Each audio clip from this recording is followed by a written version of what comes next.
Fine. So today we'll pick up arrays.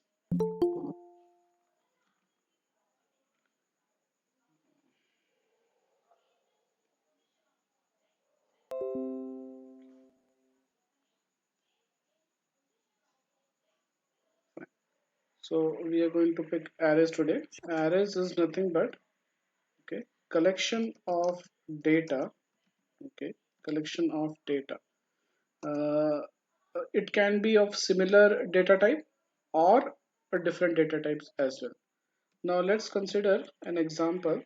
If I want to store a student marks, okay, so I'll say integer marks is equal to 89. Okay, this is marks for one particular subject. And say for example, if I want to store multiple subject marks, okay, so in that case I have to go with arrays. So if I pick, let me draw and show you how it would look like.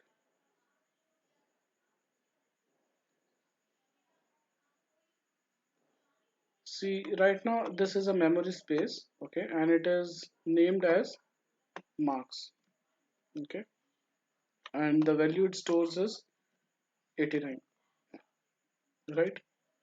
But what if I want to store multiple marks of students, that too in a single variable? Okay, for that, what I will say, I will create an array. Okay, so array stores values in a sequential order. Okay, sequential indexed order. Okay, so let's understand first of all. Let me draw and then I'll explain. So this is like multiple blocks of memory. Okay, and these are nothing but memory spaces. Okay, and this entire what you say memory space is termed as particular variable name, say for example marks, or you can say subject marks. Okay, subject marks. So this particular entire space of memory is named as marks subject. Okay, that is a variable name. And these separate or you can say different portions of memory spaces are termed with index. Okay, so these are indexes, that is 0, okay, 1, 2, 3, and then 4. Okay, so these are nothing but indexes 0, 1, 2, 3, and 4. And inside that index we will be having some values, say for example 89, 98, and you can say 34 or 676, and I'll say 83. Okay, something like this. So these are different values, okay, in different memory spaces. So altogether we are having 5 different memory spaces, but they are inside one particular variable only, or they can be referred with one particular variable name itself with reference to their index. Okay, so I'll explain you about how to write the array, or you can say how to declare an array in Java, how to enter values in array, and how to access the values from the array, that we are going to learn. So we can just differentiate between a normal variable and array variable. Is a simple variable would be storing one particular value, and an array would be storing multiple values. It could be of same data type, it could be of different data types as well. Okay, so let's understand. I'll create a class. I'll say arrays example main method finish, and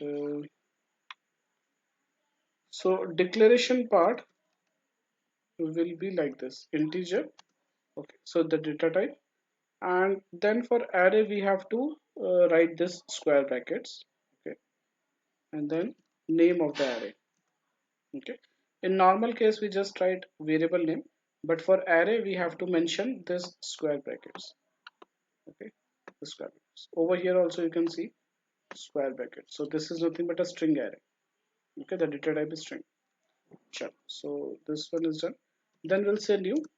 New actually tells that you have to create a new memory location, okay, or you new memory space. Okay, so what kind of memory space I want? Integer. Okay, for integer I want. And how many spaces? I want five spaces. Five is the size. Okay, so five is nothing but the size of array. So over here if you see, one, two, three, four, and five. Five memory blocks are there. Okay, indexed with 0, 1, 2, 3, 4. These are indexes. Okay, 0, 1, 2, 3, 4 are called as indexes. Let me write it down. They are called as index. Index always starts with 0, but there are five memory blocks which actually is indicated by this size. This is the size of array. Okay, so this is the declaration of array.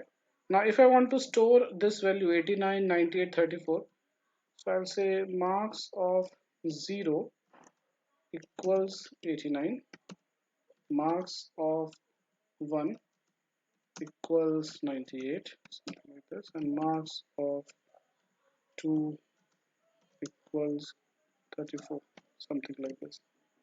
Okay, so these are three values: 89, 98, 34, 0, 1, 2. So marks of 0, marks of 1, and marks of 2.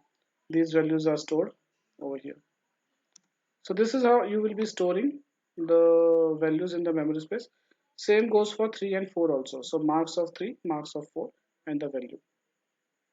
Okay, so this is for initialization part. This is declaration part. This entire line is declaration. This is initialization part. And for printing, we will just access with this name. So if I want to access this 34 value, I will be just referring it with this name. So I'll say sysout. Okay.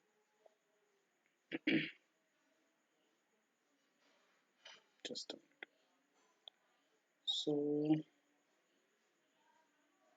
yeah, sysout, and then marks of 2.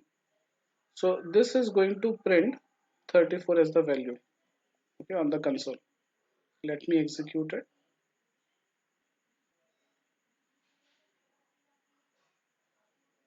So value 34 got printed over here. Fine.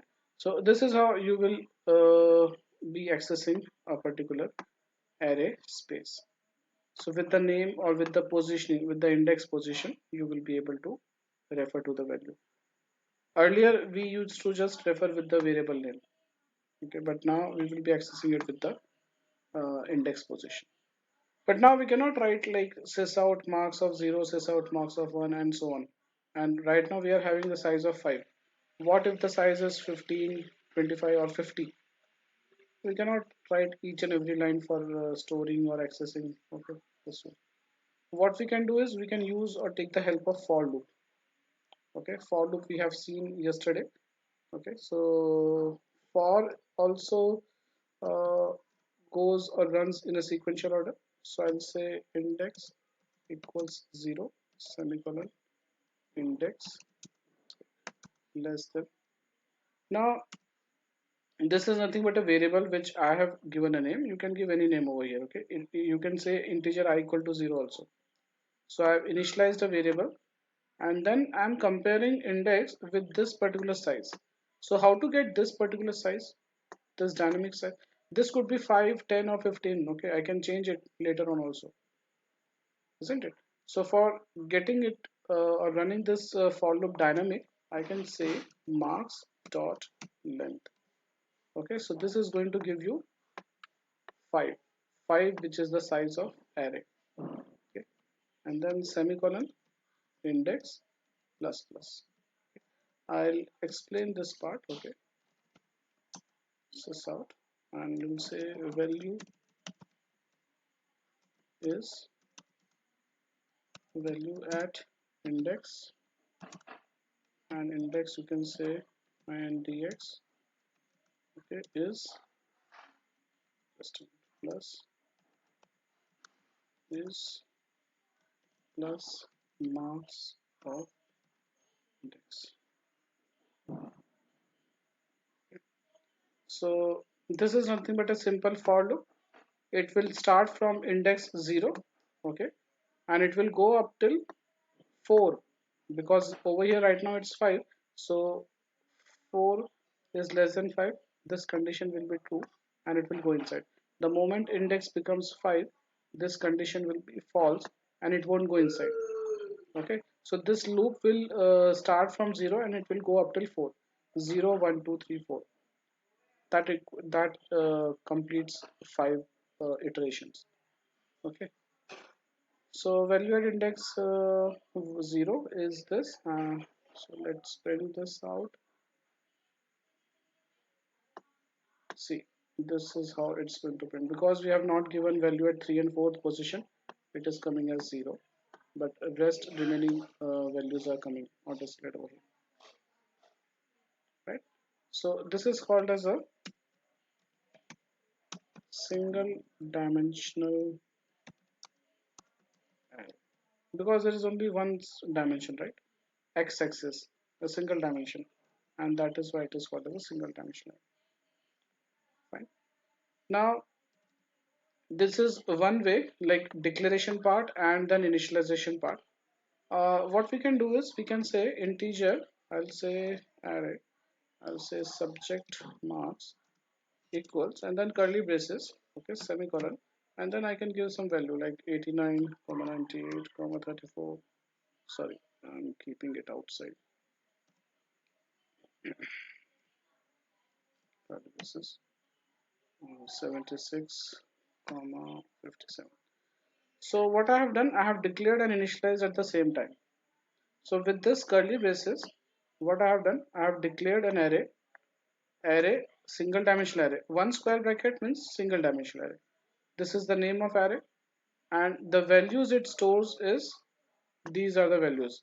And how many values are there? Total 5. So 5 becomes the size of this array. Okay, again with the help of this I can print it out. So I'll just copy, paste it. Okay, and over here I'll say subject sub marks, and over here also I'll say sub marks. Okay, and now let's run this again. So these are the values which I have stored at line number 21.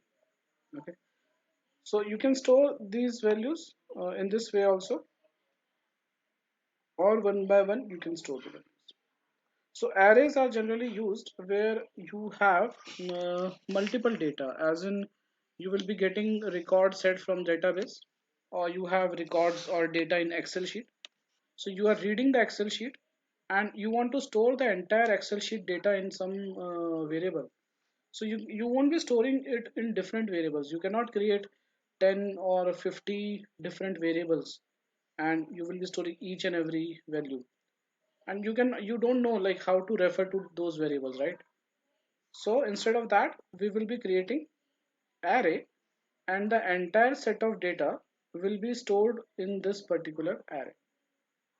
Okay, this way. So this is all about single dimensional array, guys.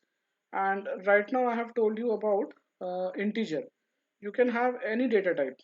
Okay, you can have char, boolean, okay, string, any data type available in the Java, primitive or non-primitive, and you can use it.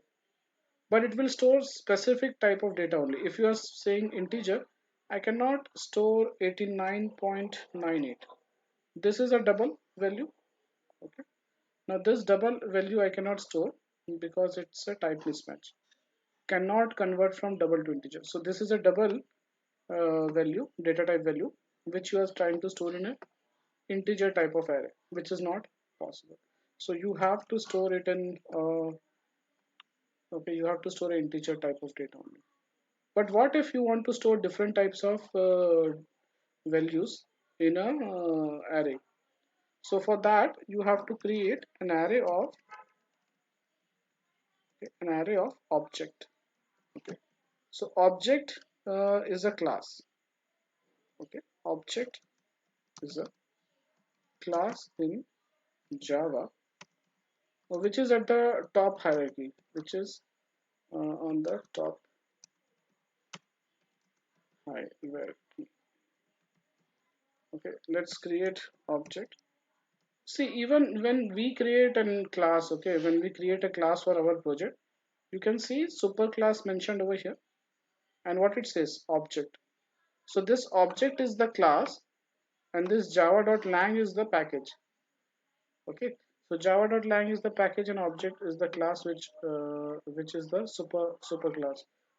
Superclass for all the classes in Java. It is on the top hierarchy. All the classes of Java are derived from object.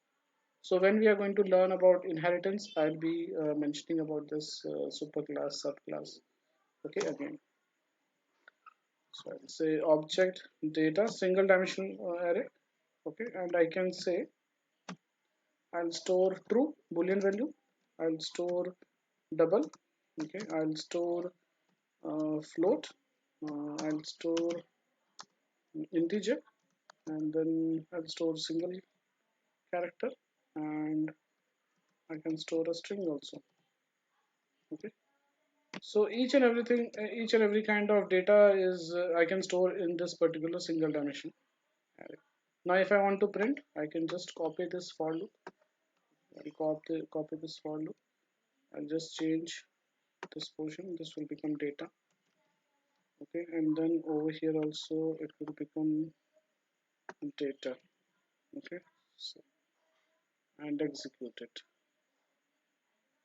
So you can see these are the different data values which I can store in this particular array. Okay, so if you want to store values of different data types, then we have to mark it the object as the data type.